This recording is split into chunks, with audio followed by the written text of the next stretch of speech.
China. Now we cross, and a little bit of India. Now we cross over the Sea of Japan and look at the Japanese. All right. Now, we really haven't looked at Japanese history or anything of that nature, but at this point it does become, kind of important. Okay. During this time, which 16th century, if you recall, you will subtract 100. So during the 1500s, we do see Japan in a period of instability where there is, for all, intents and purposes, no real unified government. There is a figurehead emperor, all right? But for the most part, okay, local families are in control of various regions. The leaders of these families take the title of daimyo, okay? So it is the daimyos that control the areas and control pretty much everything. Now, under the daimyos, you do have, and this is where we get the whole, bit about samurai. These are their private armies. These are the soldiers that fight for them, okay? Now, each of these areas are basically like almost individual kingdoms, okay? Because it was the families that controlled everything. It was the daimyo, and of course he enforced whatever laws, whatever rules, whatever requirements with his army of samurai, okay? Like I said, there was a Japanese emperor, but he was more of a figurehead, all right? Nobody really listened to him.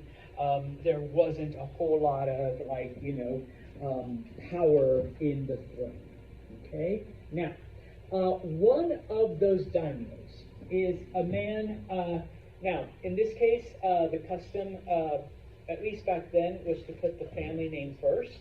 So it's the Tokugawa family. His first name is Ieyasu, thank you. Ieyasu, okay? He is one of the daimyos. He is the leader of the Tokugawa family, okay? And several other daimyos tried to seize power. They tried to get rid of the emperor and bring Japan under their control, okay? Of course, this would have left him as an outsider and maybe an enemy of, this small group. And so basically, he goes up against them and he's victorious. He wins, okay? He is able to basically bring Japan under the control of himself and his family, okay? And so in 1603, he actually takes the title of shogun, okay? Shogun just means military ruler, okay? And in conjunction with the emperor, okay, they are in control of Japan. Now, once again, the emperor still doesn't have power, but everything that Ieyasu does as shogun, he does it in the name of the emperor. He does it because it's the emperor's wish, whether it truly is or not, okay? As long as he's saying he's doing it for the emperor, then, Ieyasu is able to bring about all kinds of change. He's able to eliminate, anyone who rises up against him. So it's kind of ironic that it was other leaders that were trying to take control of Japan, and in the end, it's the Tokugawa family that comes to power, okay? With the emperor there as merely a figurehead, okay? So, now, once Ieyasu, comes to power, once he is named shogun, he realizes that, hey, I kind of want my family, to be in control, okay? I want my family to stay in charge of all this after I'm gone. In the name of the emperor, he makes the title of shogun hereditary, okay? His descendants now don't have to fight any kind of rebellions, any kind of uprisings from other groups. Okay, Shogun number one dies, and so oldest son becomes the next shogun. Second shogun dies, oldest son becomes the shogun, and so on and so on. So it's kind of like, the king. Okay, now the emperor is still, the figurehead title holder, and the emperor's son still becomes the next emperor, but the true power lies with the shogun. Okay, one of probably the biggest thing that he does after, taking control and making, this a hereditary thing. The capital of Japan up until the 1500s was the city of Kyoto. Okay, he decides, well, I'm shogun, I'm the true power in Japan. I need my own capital. Okay? Kind of like, the Chinese emperor, they built their own city. All right, I need mine too. And so he builds the city of Edo. All right. Later, Edo changes names to Tokyo. Today, Tokyo is in fact the capital of Japan. Okay, so that's how it became. All right, the capital. And just as an FYI, the Tokugawa family rules Japan until 1867. So almost 300 years, they are the rulers of Japan. And yes, the period of time is known as the Tokugawa shogunate. Okay, they are finally overthrown by, it's a fun history, but we don't have time to get into it. But the Tokugawas are eventually overthrown, and the emperor takes more power. But then you have a military uprising and all that stuff. But anyways, okay. Now, what happens because remember, before Ieyasu takes control, we had, Japan split up into these little mini kingdoms with daimyos and whatnot. Well, the ones that went up against, the ones that challenged the emperor and the Tokugawa family were eliminated. Their territories were taken over. Okay, those that pledged their loyalty to the emperor and by default, the shogun. Okay, they weren't allowed to retain control over their provinces. Okay, now, of course, they are now under the structure of the shogun, the governmental stuff. Okay, and so their biggest responsibility then becomes the enforcement of rules, but especially the collection of taxes. Okay, they basically become the tax collectors, and they share part of this with the emperor in name, but truly it's the shogun. Okay, now because Japan is united and there's no more war, the samurai little by little begin to lose their responsibilities as warriors and become more administrators. Don't worry, they get it back in about 200 years when wars break out again. All right, but for a period of time during the Tokugawa shogunate, the samurai basically had no purpose. Okay, and you get an era of wandering samurai, and they're out there just raiding the countryside because it's no, we're samurai. We're supposed to be warriors, not just sitting around and helping, administer stuff. Okay, but it is during this time, all right, that Japan grows, Japan prospers. We see, population growth, because once again, if you get nothing else from Mr. Santos, more food equals more people, equals more food, equals more people, all right? And things just keep growing and growing and growing, okay? So, you knew this was coming. FYI, this is in your textbook, okay? So you do have Japan broken up into different areas under the control of different daimyos. All right, eventually, okay, it all comes under the control of the Tokugawa family. Kyoto is like literally smack in the middle of Japan. That's the old capital. The new capital, Edo, it was actually pretty planned out because, it was built in a harbor so that from there you could go out to other places, and send things and receive things.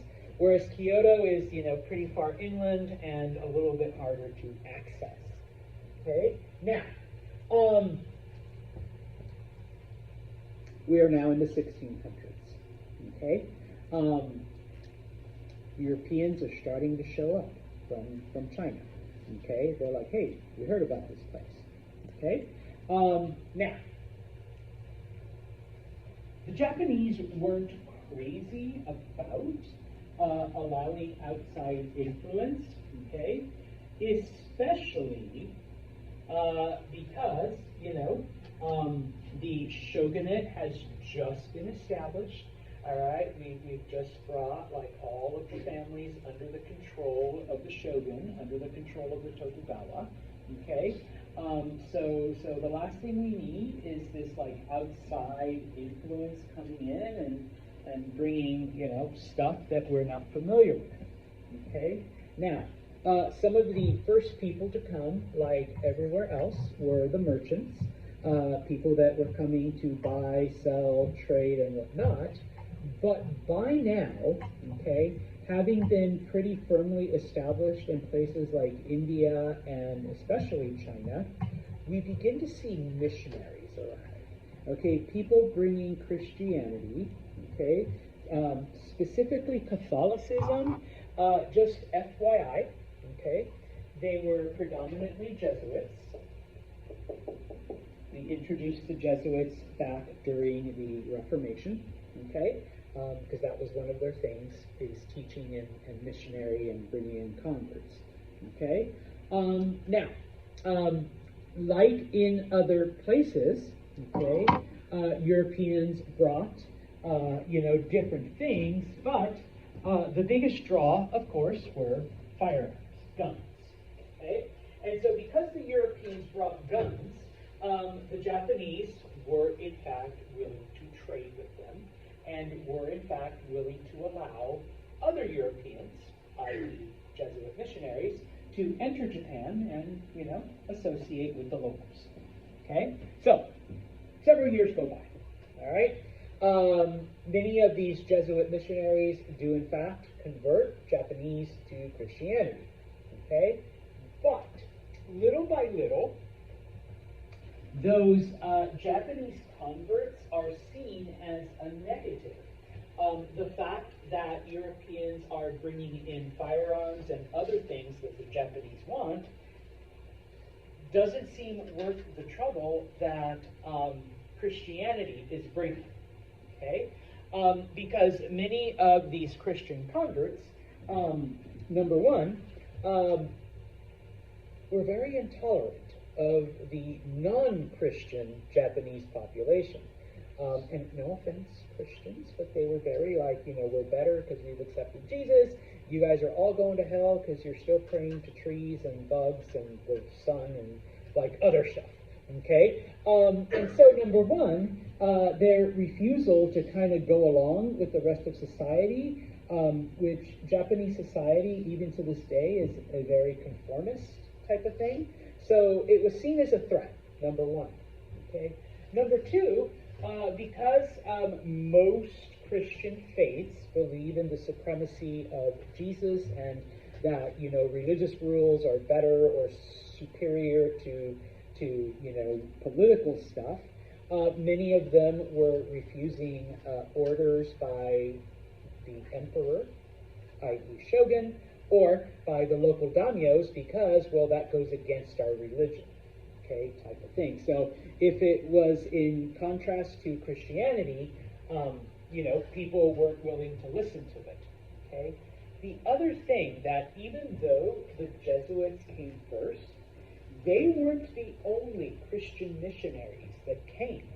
By now, okay, the Protestant Reformation has happened. So now we have, different branches of Protestantism, and that conflict between Catholics and Protestants it spills over into Japan. Okay? So Christians start fighting amongst themselves over, like, I like to joke around, well, my Jesus is better than your Jesus. All right? So, they start fighting. Okay? And this includes, the Japanese converts. So, by the late 1600s, the missionaries are forced to leave. They are expelled from Japan, even though this means that the Japanese might lose access to trade. Okay? They don't care. All right? It's just way more trouble than it's worth. Okay? And so, in order to not lose everything that people have gained over, like, the 100 plus years of trade, all right, just because of the issues that they have with Christianity, okay, number one, they decided that, okay, if we are going to allow some Europeans, let's try to do kind of like what the Chinese did in the Canton system. Let's limit it to just one city or just one area, okay? And so, Honshu is one of the islands. Let me just back up. Japan is actually a series of islands, okay? Collectively, all together, all right? We call it Japan, and I promise I'll come back, okay? But Honshu is the big island, is the main one, okay? You have Kyushu, you have Shikoku, you have Hokkaido, you have Okinawa, so you have, like, all of these islands. And so, number one, we're going to keep them out of these other areas, okay? We don't want them in those outlying islands. We're going to keep them just in the big one, number one. Number two, we're not going to let them anywhere near the capital because they might start shit there.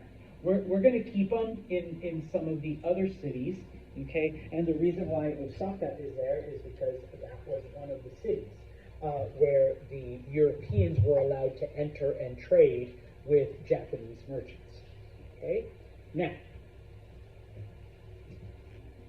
unlike China or India, some of those areas, the Japanese only allow the Dutch to come in. That's it. Okay? No Spanish, no Portuguese, no English, no French, none of those. Okay? And the reason why, okay, is because the Dutch, throughout the 100 plus years of trade that had been happening, never sent any missionaries. Never. Okay? The Spanish sent missionaries, the English sent missionaries, the French sent missionaries, okay? Whether they were Catholic or Protestant or whatever, okay? The Dutch never did. Because, more so than the Portuguese, the Dutch only cared about money, okay? They didn't care about converting people, all right? They just wanted money. They just wanted to get rich.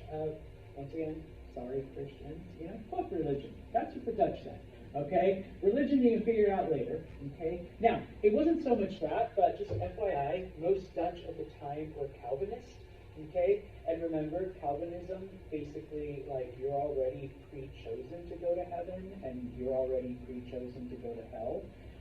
They believe that all the Japanese are going to hell anyways, so, like, what's the point in sending the missionaries? There really isn't. We might as well get as much money as we can out of it, okay? Which is a very pragmatic attitude.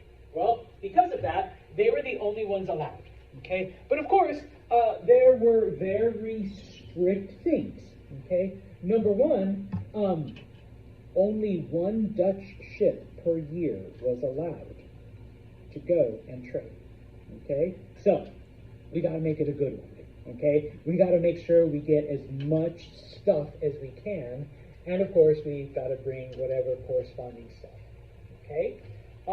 Now, this did not stop, okay? This did not stop Europeans from trading with China and Korea, okay? Which, if they wanted Japanese goods, not just the Dutch, but other Europeans were able to buy Japanese things through Chinese and Korean merchants, because Chinese and Koreans were not kept out of Japan, only Europeans. Okay, so, okay, I'm, let's say, Spanish, I want Japanese goods, so I go to Morgan, who is a Korean merchant, and I say, hey, can you go into Japan and give me this shit? And so Morgan, the merchant, goes to Japan, does the stuff, comes back to Korea, and now deals with me.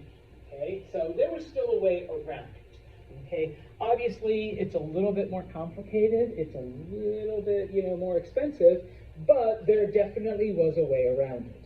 Okay, now because of the trading partnership with the Dutch, okay, the shogun realized, and in this case, the Dutch really tried, but kind of struggled a little bit with learning Japanese to be able to work with the people.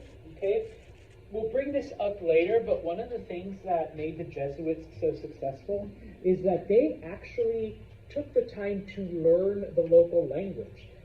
They didn't expect the Japanese, the Chinese, the Indians to learn their language, which in this case, depending on where they were from, could have been Spanish, French, or because they were Catholic, Latin, which, a lot of people did.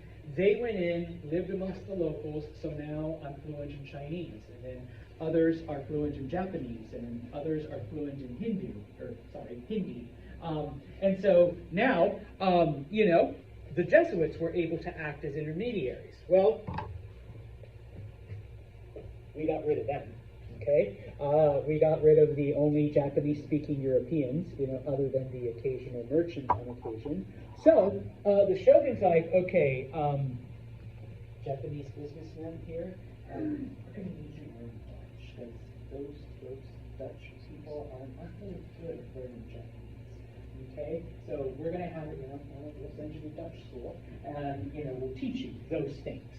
Okay? Oh, and by the way, while you're learning Dutch from the Dutch, see if you can figure out how to make those guns, and some of the other ships. We don't have to buy it from them anymore. We can okay? FYI, spoiler alert, they're successful. They do figure out how to, replicate the technology. Okay, but for now, it's like, okay, go learn Dutch, and see if maybe you can't figure out some of that other stuff. Okay. Questions on Japan? Then we will move to Europe, specifically Russia, though. Now, even though we say Europe, please be aware that most of Russia, okay, is in Asia, all right? So that's how we kind of tie it in here, okay? Now, of course, it does start on the European side, okay? We kind of have to back up all the way back to like the 13 and 1400s, okay?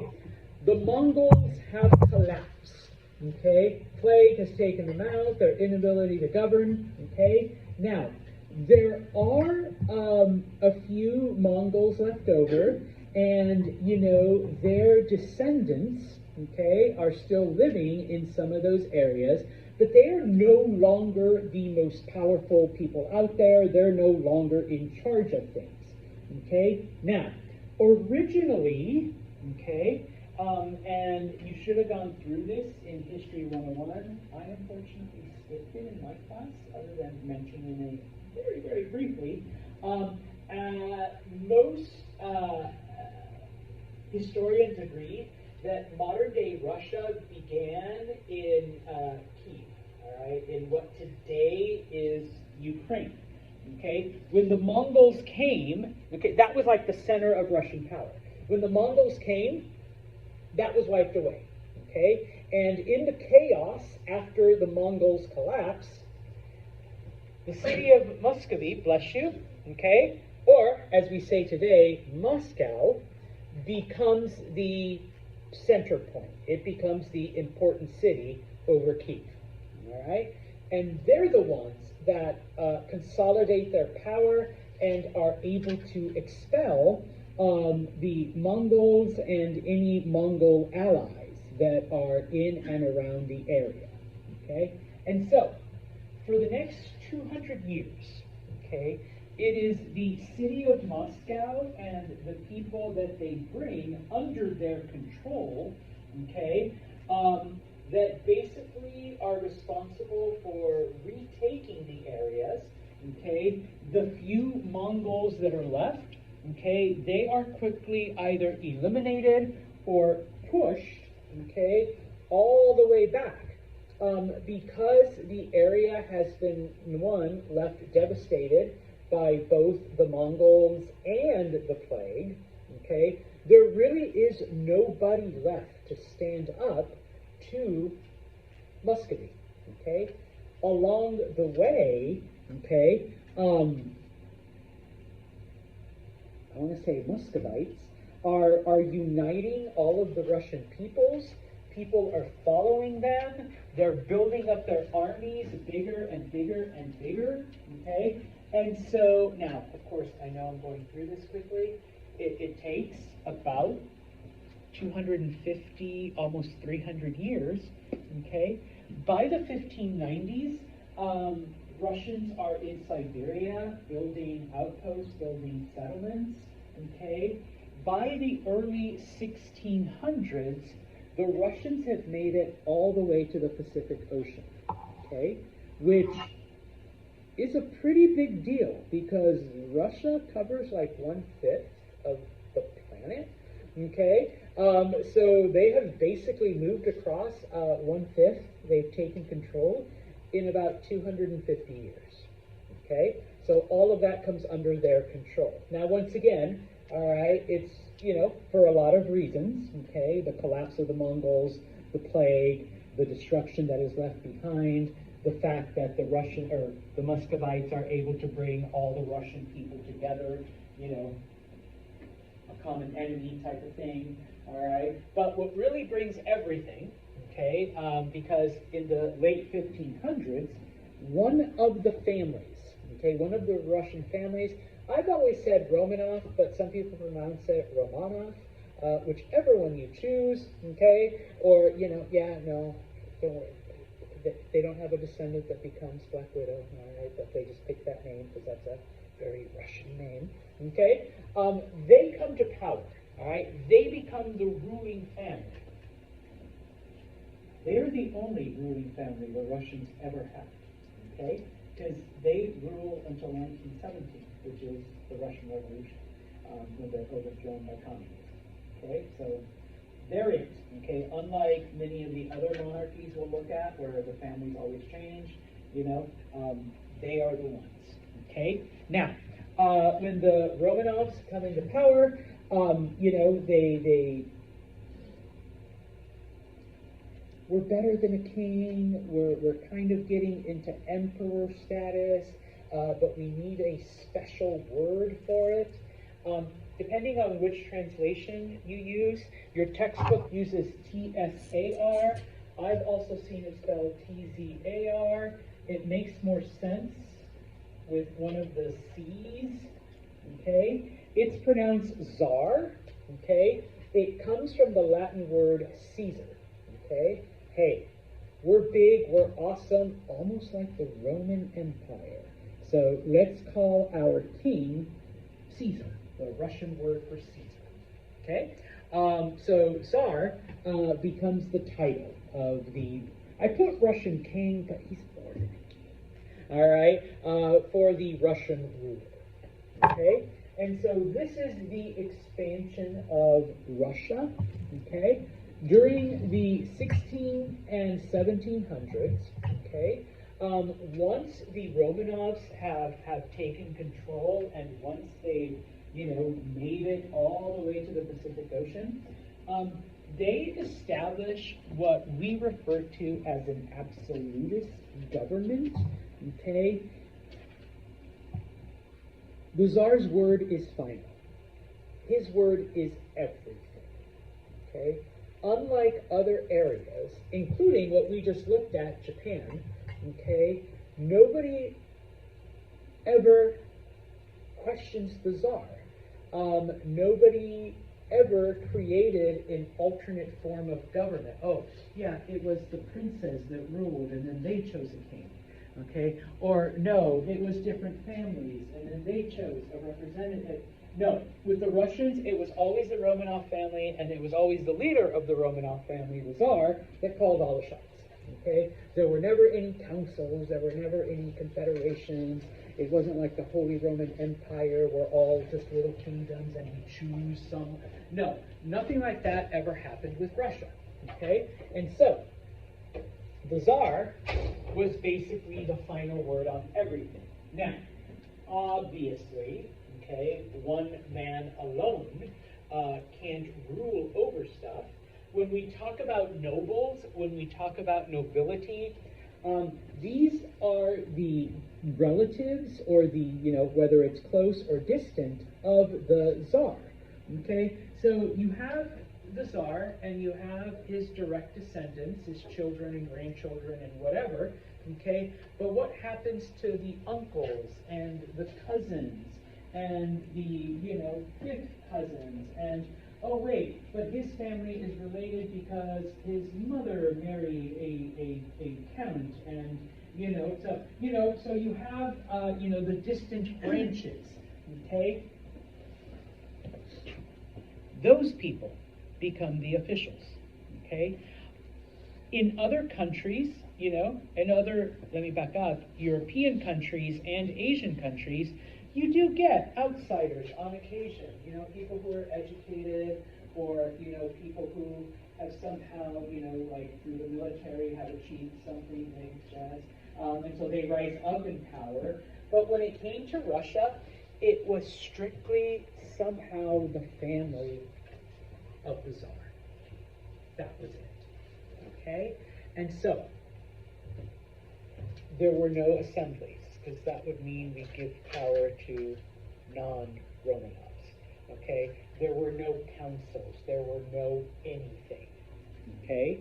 And so the rulers, of course, okay, if I'm the Tsar, I'm going to assign my uncle to, thanks uncle, to rule over a certain area. I know he's going to be loyal because we're blood, all right? He's my dad's brother, okay? I'm going to send my cousin here to rule another area because, we grew up together, we were kids, we were friendly, we learned, and now, hey cousin, all right, I'm going to send you, boom, you're going to be the ruler of that area, okay? Now, of course, maybe my mom's brother, okay, that uncle, so he has a slightly different name, okay, but, hey, Uncle Emma, you're going to go rule this other place, and so it was strictly then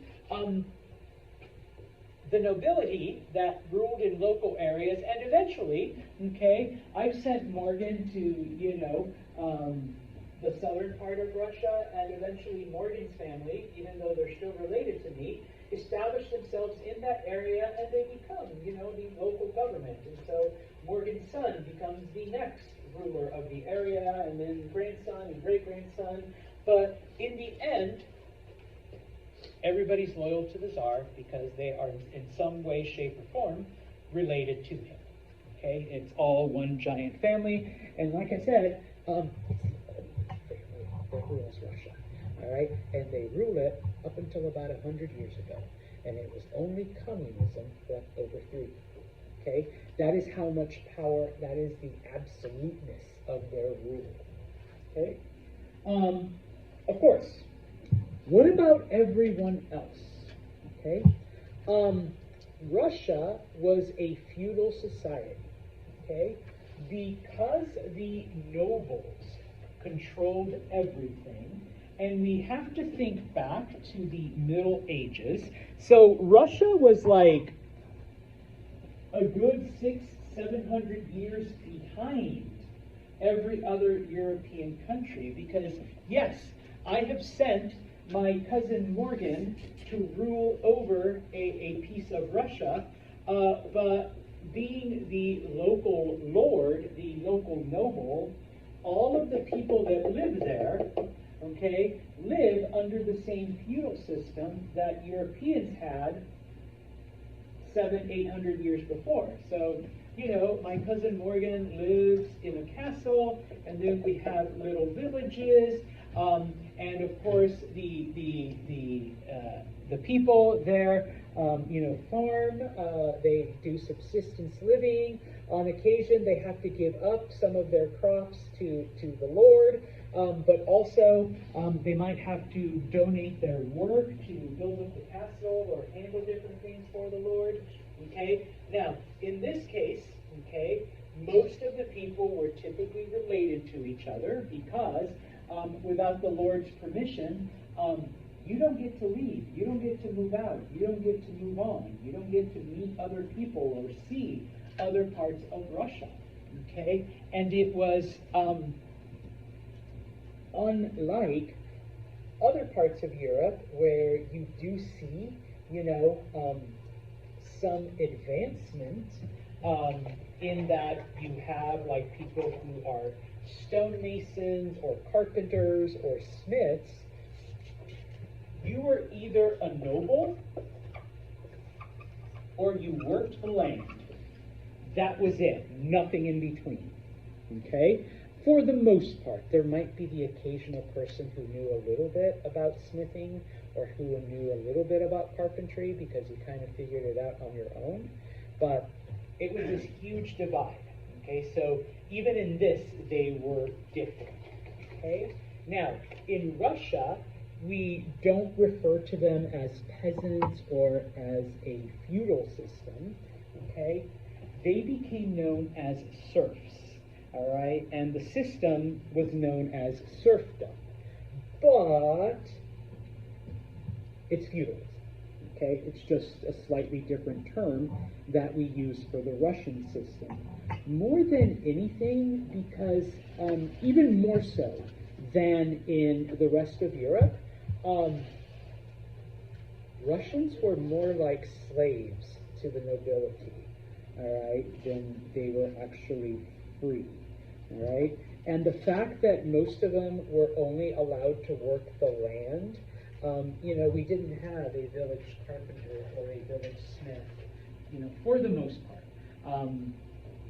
It made them more dependent on the Lord, on the nobility. Okay? Russia operates like this very well into the late 1800s. Okay? Like, seriously, they are big time major backwards compared to the rest of Europe. All right?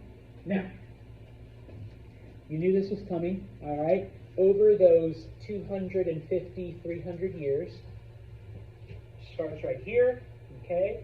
Then they conquer the brown area, conquer the green, and then start moving across Siberia, okay? So that by the mid-1600s, Russia has reached into the Pacific Ocean, okay? Now, a couple of things, and unfortunately, how I would love to do a Russian history. This was one of the things I did as a little minor thing for myself, for my programs, okay? In the 1700s, okay, Russia, despite their backwardness, okay, does gain a lot of military prestige, okay? Obviously, they conquer Siberia, all right, which a lot of people compare it to the United States conquering the West. They massacred the natives, the indigenous people. They took their land. The few that survived were literally forced to go onto the worst parts of it. Okay, you think, it's Siberia, Santos. Believe it or not, there are some better parts than others, some less frozen parts. Okay, and yeah, even today, I've actually met Asiatic Russians, and at first I thought they were like Chinese or Japanese, and suddenly they start speaking with a Russian accent, and I'm like, oh, you're Russian. And it's like, yeah, even today, this person was telling me, we had actually an international student 2 years ago who was Asian Russian, who was like, yeah, we're still kind of discriminated against by the European Russians, okay, type of thing, like, because we're Asian, but we are Russian, but, type of thing. And so it was just like, wow, okay, so you can make that comparison, number one. At the time, Sweden was a very powerful country in the northern part of Europe. And one of the things about Russia, and I promise I will come back to this, okay? Russia, one of its problems is that historically, it has never had access to the ocean, or at least a warm water access to the ocean. Because people are like, but Santos, up here. Yeah, that's the Arctic. Guess what? It's always frozen, okay? This, in the wintertime, is frozen, okay? Oh, okay, they made it out to here, but you know how long it takes to get people out here, and then your ships over here, and then you want to do stuff in Europe, okay? So, because Sweden used to control all of this, and yeah, in the summertime, okay, there is access. In the wintertime, remember, we're dealing with a mini ice age where even in Turkey, the water's froze. So in the wintertime, that's frozen over, but it's better than nothing. So they go to war with Sweden, they defeat Sweden, and they're able to take control of parts of the Baltic, once again, because they are looking for warm water area, okay? They conquer the Ukraine because it's warm here, all right? Now granted, yeah, it still freezes over, but not as much and not as often as the north, okay? So they're able to conquer Ukraine, and just FYI, I know today we're experiencing this conflict. It's been going on for about 300 years, okay? So it's not anything new, unfortunately, but it is especially brutal right now. Okay, but yeah, it's been going on for a while. Not that it justifies it, all right? I really wish we could get into Peter the Great, okay? Because he becomes the Tsar, okay? FYI, he actually is the second born son, okay? He had an older brother, but his older brother was mentally challenged. So even though he was going to be the king, Peter made sure he didn't live to be the king. Yeah. Okay. Little brother took care of him. Okay.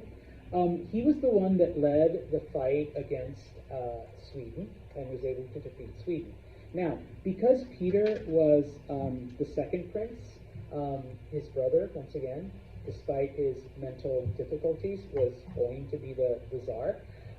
Peter spent a lot of time amongst foreigners in Moscow, and he realized, this is where he came to learn that the rest of Europe looked at Russia like the way he looked at his brother. All right, they're stupid, they're backwards, they don't know what they're doing, they don't deserve, like, anything. They barely deserve to be called Europeans, okay? And so what he does is that he disguises himself and travels throughout Europe. Nobody knows that he's a Russian prince. And he goes around working various jobs to learn things, okay?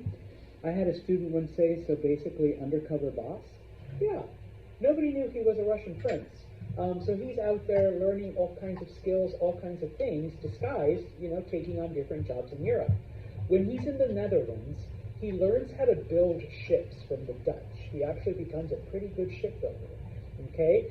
He takes that knowledge back and teaches Russian engineers, and boom, okay? And so what he does, he is credited with modernizing Russia because he is able to see, by living in different European countries in disguise, that Russia really is backwards, that they really are like the idiot younger brother of all other Europeans, that other Europeans look down on the Russians, are like, these guys suck, all right?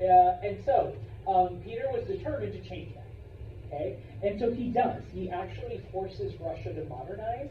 He forces them to give up a lot of their Asian traditions, and this is where it also kind of goes in, a lot of the Asian traditions, and forces, the Asian areas to be European. He forces them to wear European clothing because most of them wore, traditional Asian clothing.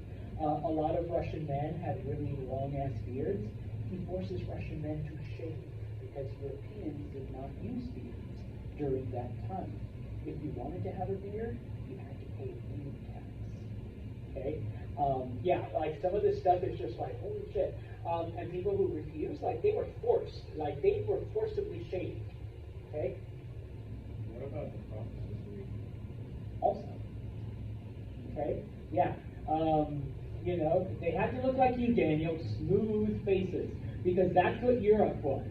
Okay? So we're going to get rid, and you know, European clothing, European everything. And so he actually builds the city of St. Petersburg, names it after himself, of course. During his time in Paris, he's like, I like this city. I want my capital to look like Paris. And so St. Petersburg was modeled after the city of Paris.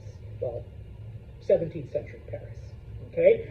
Because that was considered like the epitome of culture at the time. Okay? Now, fast forward about 2 generations, and you have Catherine the Great. Catherine wasn't even Russian. She was a German princess. She married the Russian prince, the guy who was going to be the next Tsar, but he was very weak, and he was like, okay, yeah, I guess we can do that shit. I mean, but the Tsar had to be strong. The Tsar had to be decisive. So the Tsar's brothers and cousins go to Catherine and are like, you need to get rid of your husbands. Like, get rid of him. Okay? Because we're going to lose all the progress we've made if he becomes Tsar. So she actually conspires, okay, to have her husband assassinated. But in a turn of events, and, you know, yay women, all right, she actually turns the tables on the conspirators as well, and they're also killed, all right? She takes control of Russia. She is just as brutal and ruthless as any of the male czars. She has her enemies eliminated, okay? She goes out and conquers various areas, okay? She takes on a lot of lovers, all right? She was a player. Just as an example, one of her lovers, she gives him Poland as a gift. So he becomes the ruler of Poland. But now he thinks he doesn't have to answer to Catherine. I'm the Polish king. Yeah, she has him assassinated. It's like, oh, yeah, I gave you Poland, I can take it away. She has him assassinated and takes back Poland. All right, you know, don't get too big for, you know, whatever. All right, you're smart. You're like, I like Catherine. Yeah, she was pretty badass for a woman of the time. Okay, definitely, you know, brutal and ruthless. Okay, now. During this time also, because of Siberia and what it was, and, you know, a lot of people went there to escape if they wanted to, you know, avoid, you know, some of this. But it was also eventually used as punishment, okay, which even into modern times, okay, Siberia has been relegated to that, okay. I'm going to stop right here, but on Friday we're going to finish off this chapter and start chapter 14, okay? Because once again, we will look at the results of the Reformation. We've done a full circle, okay? For those of you that walked in